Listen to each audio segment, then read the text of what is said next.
How's it going, traders? Papa Wall Street back with another weekend review.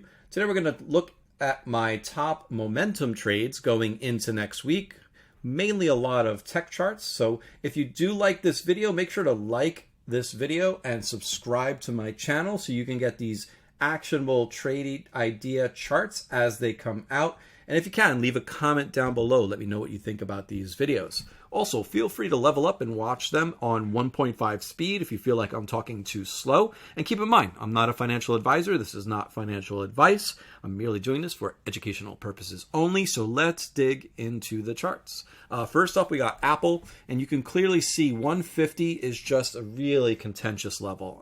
We're having so many issues. We had a breakout on Thursday that looked great. I was able to get into those 150Cs, but quickly lost that on Friday on that gap down. So boohoo to Apple. I think at this point, I might start shorting Apple when we come into 150 until this thing closes, I would say for 2 days over 150. I think it's just very, very good short here. I would also watch for a gap fill here. Let's take a quick look at what this level is. Watch for a gap fill down to 143. I feel like under 145 we're pretty weak. I think we held that level going into the close. Yeah, so we held over 145.28. You can see that was the prior low on May 27th. So for now, I think it looks okay over 145.28, but below 145.28, I think this is shortable down to 143.73. So watch on Monday if we get a gap fill. I'm going to watch this 143.73 level very, very closely on Apple.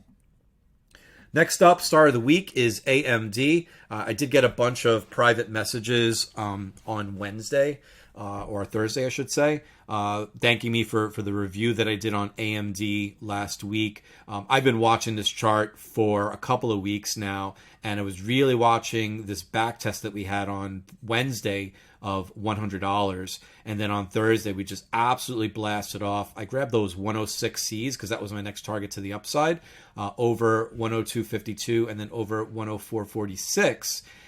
But yeah, I mean, it was just a great trade. I think I got 300 at the top side on those last contracts, 300% for those 106Cs for last week. And I did roll up to the 110s for this coming week. And I actually took some 112 lottos on Friday as well. I was able to close out half of that for about 30%, and then the rest went to zero. It is what it is. I was only playing with profit. But those 110Cs, they still look pretty decent for next week. We had a nice close over 106.29. If we can hold over 106, then I think 110, 114, 118 to the upside can come.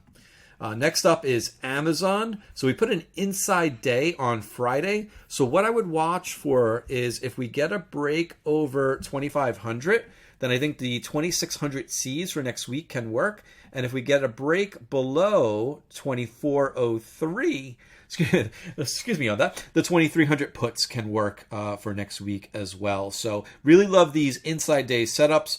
You can even get a little closer and take the inside day high and low and use those as triggers and target the upside of the prior candle like that. But for me personally, I like to wait for the outside day breaks to take them either to the upside or to the downside. But yeah, nonetheless, Amazon definitely showing some strength. I believe the split comes tomorrow, if I'm not mistaken. So keep a close eye on what happens post-split on Amazon. Next up is CrowdStrike. Another inside day, but actually not an inside day. It actually dipped below the prior day's candle. So watch as we break below the 21 EMA here. You could possibly short this down to 156 or wait for a bounce off of 156 to take it back up to 172. Next up is Facebook. The news came out that Sheryl Sanders is stepping down. I believe she's COO, Chief Operating Officer. And so, I think, we put an inside day in. We closed under the 21 EMA. So still consolidating inside this wedge. I don't see any great trades. What I would do is watch for 200. I think the 205 Cs can work over 200 as a quick trade. But I really don't see any great trades here until we're over maybe 223. So I would only be day trading this until then. Datadog, inside day, had a really nice move on Thursday, inside day on Friday. Want to see if we start to show some relative strength here. I would watch for a trade over 109, 110 area. This has shown some good resistance. I would look for maybe the 120Cs or 115Cs, maybe a couple of weeks out. As long as we hold over 110, we also have that 2-dot squeeze setting up over 50 RSI. So it's looking pretty good for a continuation bounce over that 110 level. Next up is Google. Another inside day, another consolidative chart setup.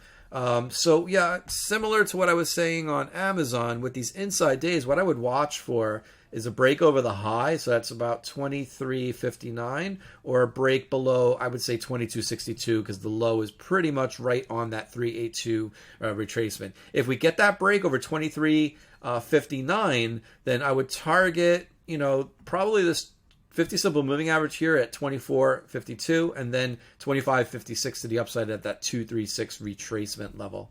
Next up is Goldman Sachs. We had a really nice trade on this 2 weeks ago, right into that 330 level, but that acted as really strong resistance. You could see 2 days could not break back into that 330 level, and then we failed at the 618 at 326.91, and we also closed below a declining 50 simple moving average. So the squeeze is still firing to the upside, but the momentum is now moving down. So watch, I would say, let's take a look at some levels. You watch for a potential retrace back down to 316.78. That would be an area I would watch for a bounce. But really at this point, yeah, you can get a bounce back up to this 326 to 330 level, but I would rather take this through 330. I think you have a bigger move through 330. You have 340, 345. So I would just be patient on Goldman Sachs for now and wait for a move up into those, up until over 330, targeting 340, 345, 350 to the upside. Next up is Microsoft. So this one, yeah, we saw a breakout of this downtrend line, a back test. It kind of came down below that and now put an inside day on Friday. What I would watch for on Microsoft, very simple. Wait for a break over 275.31. You could target 280, 282 to the upside. NVIDIA showing some relative strength with AMD this week.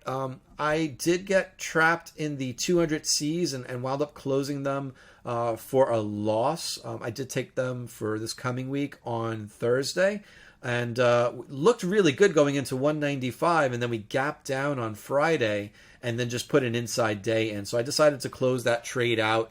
Even though it still looks pretty good at this point, I just might wait for a break over let's see, 196.19, the high of Thursday, and take those 200Cs again for next week. We do have a 2-dot squeeze setting up, so it looks like we might make a move next week. Keep a close eye on NVIDIA.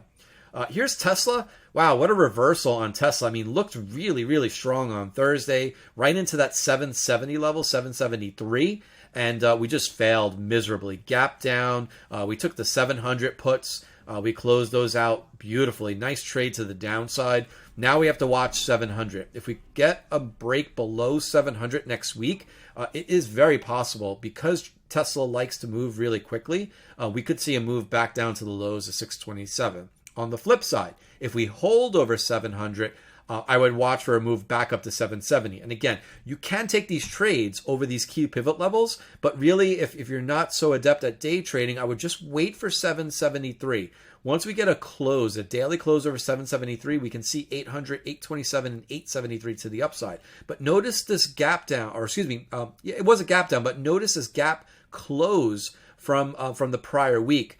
No surprise. This is why I like this really short under 720, because we had this gap below from last week, and it was just a beautiful, beautiful trade. So always watch those gap fill plays. They're really, really good to the downside and as well to the upside. And that's why I really like this going back over 770, because watch this gap here over 836. back up to 864. I think that could be a really, really good trade right there. So those are the trades that I'm watching for next week, mainly for a day trading perspective. As I always say, I like day trading momentum names and highly liquid names. I stick to to a basket of these names just because I know the personalities of the stock. I know how to trade them. So yeah, I mean, that's pretty much what I've got. If you are interested in trade ideas like this, I would highly recommend joining my community. I'll leave a link down below. It's www.pupcharts.com. Would love to have you. I also have a lot of educational videos there as well. I send out daily trade ideas every single day, Monday through Friday, and I do these weekend videos. The sector video that I just published, as well as this momentum video that I'm publishing here, these I always keep public, but my specific trade ideas for swing trades, I only do for my community. Sometimes I publish them just to show the type of work that I do, but 90% of the time I keep those private for my community only. So it's not expensive. It's less than $1 a day. Highly recommend you sign up and join me. But if not, I hope you've enjoyed this video. And as I mentioned at the top of the video, please like this video if you enjoyed this content. Subscribe to my channel if you really enjoy my content. I put out probably 4 to 5 videos per week. And make sure you're following me on Twitter. I put out content every single day, and I do about 10 to 15 hours on Twitter Spaces as well. So would love to have you part of my ecosystem. So if you are interested, like I said, I'll leave that link down below. Otherwise, enjoy your day. Have a great weekend, and we'll catch you in the markets on Monday.